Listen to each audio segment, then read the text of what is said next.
Hi everyone. So let's talk about coping skills, right? I think there's a lot of talks about coping skills, but little videos to say what coping skills really are and giving like a list of them. And that is what I am here to do today.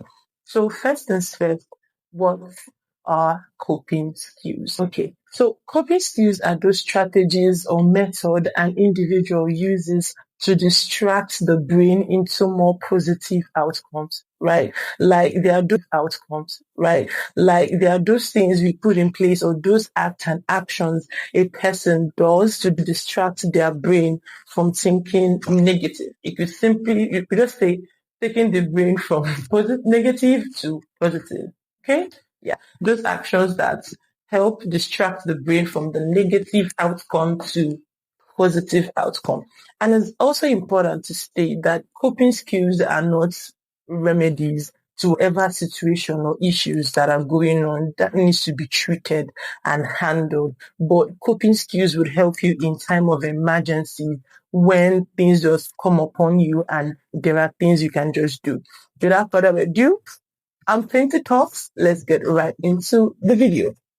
Okay, so the title said 25 coping skills, and that's what I'm going to do right now. Going for walks, right?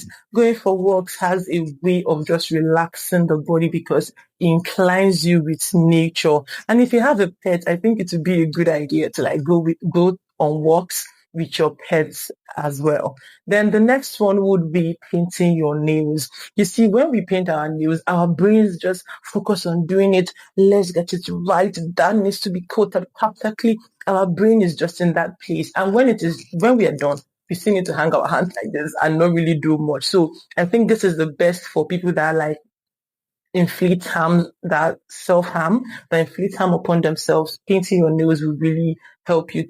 The next one will be blowing bubbles. Like, take a bubble and it has it has this refreshing feeling to it. I too do it and I enjoy how I feel doing it. Now, the next one will be sizes. As long as it's okay with your doctors and you have a trainer, yes, exercise, move your body as much as you can. Next, dancing. I don't know about all of you, but for me, that's like what I do when I'm home alone. I dance. I will dance and dance and dance till I'm out of breath. Next will be doodling, where you just doodle. Next will be painting. You paint, and then doodle. Then there is cleaning.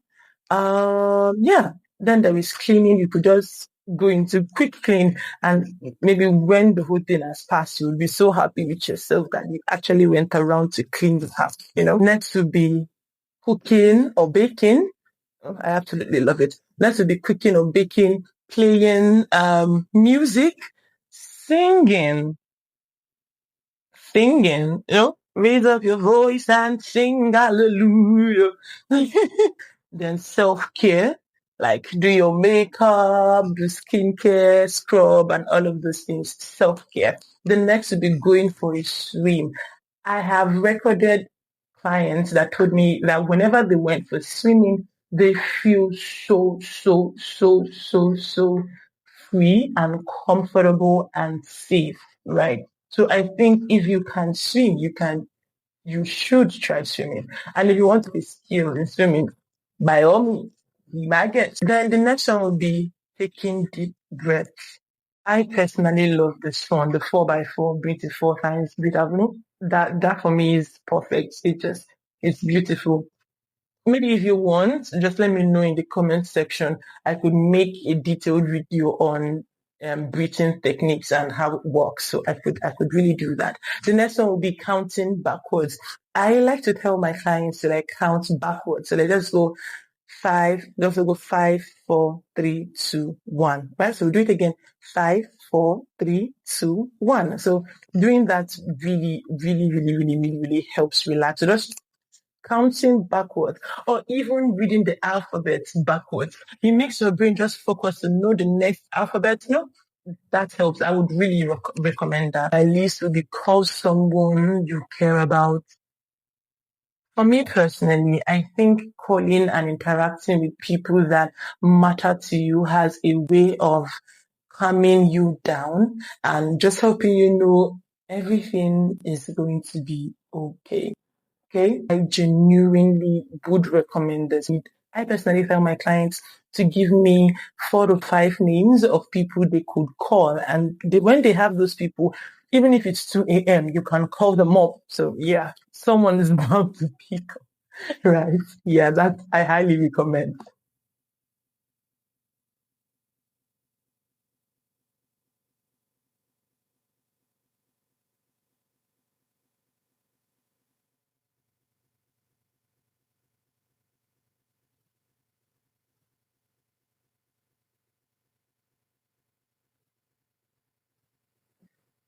Desperately and seriously need to the inner child, right? I would recommend writing a letter to your younger self, writing a letter to your father, writing a letter to God. I do that too. Writing a letter and just address it to these persons of influence in your life. Then next on my list will be writing letters to someone who has hurt you, but don't send them. Like, don't send those letters. Why? So you could freely express yourself and say what you're feeling. You hurt me, you did that. I don't think you were this. When you are done doing that, you can tear the paper up or you can burn them, do whatever, but don't send them. Okay, so that you could not have to hold back. You know, there is this freedom that comes from, he's never going to see this. So we just pen that with all seriousness. So yes, I would highly recommend writing letters to people whom has hurt you and also writing letters to people whom you love. That's what you can send. Then I would say journaling. Journal down your thoughts. What are you feeling? In journaling, it helps you understand what you're feeling. Sometimes it leads to rumination and all of these things, but it has greater advantage. Journaling, try journaling. Then labeling your feelings. How do you feel? How am I feeling? This feeling I'm feeling, what is this feeling called? What's your name? Feeling, labeling those things you feel. The next would be, how do you feel in your body? That feeling you're feeling, how do you feel it in your body? Because sometimes when I talk to my clients and I'm like, can you name the feeling? They're like, no, I can't. No problem. Then they tell me how it feels in your body. Some would say my back hurts. I feel pain in my neck and everything. I feel so stiff. So by the time they name this feeling, calling or explaining how it feels on their body, they are able to fully understand why they are feeling. It could be because they hadn't had proper rest. It could be because they feel neglected, those kind of things. And we could like go all the way back or all the way forward.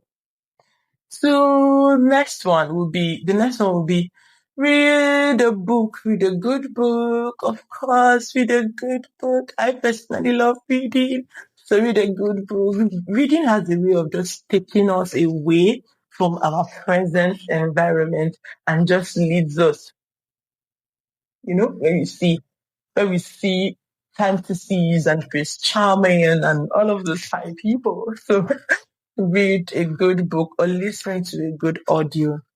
The last but not the least I would recommend is seeing a movie. Now, this is why I personally love Korean movies. Korean movies? Oh, yes, any day, anytime.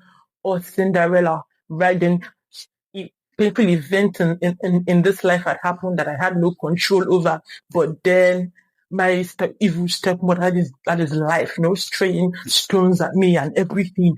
But Prince Charming came along, and just because I left the glass slipper, he found me. Oh, so movies really do help. It just makes us happy and relaxes our nerves, our brain, and just helps us out. Okay, so if there are more coping skills that I didn't mention, please let me know down below. See you.